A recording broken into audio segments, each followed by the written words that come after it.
first thing, so I know this is a subject you've written a little bit about, and tell me, what is in your mind? What's a news desert, and how do I know if I'm living in one? That's a good question.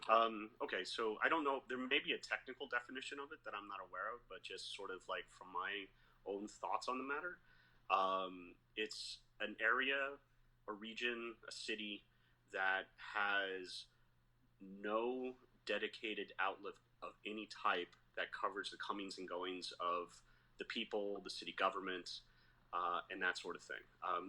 And if how would you know you're in one? I would say that if you are forced to rely on Twitter or Nextdoor or um, Instagram or social media, Facebook or whatever, to find out kind of basic goings on in your town, then you probably live in a news desert. As you know, the last major financial crisis in 2008, the so-called Great Recession, that turned out to be a little bit of a tipping point for print journalism in this country. Without having a crystal ball, what could happen here, both good and bad, for local journalism?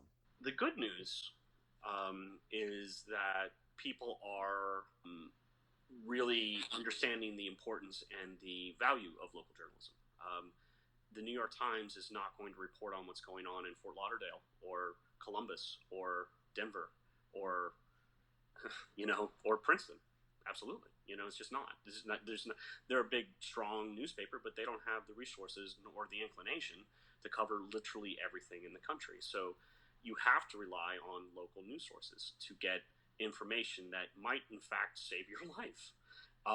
So that shows the information. Also, the fact, um, in my opinion, that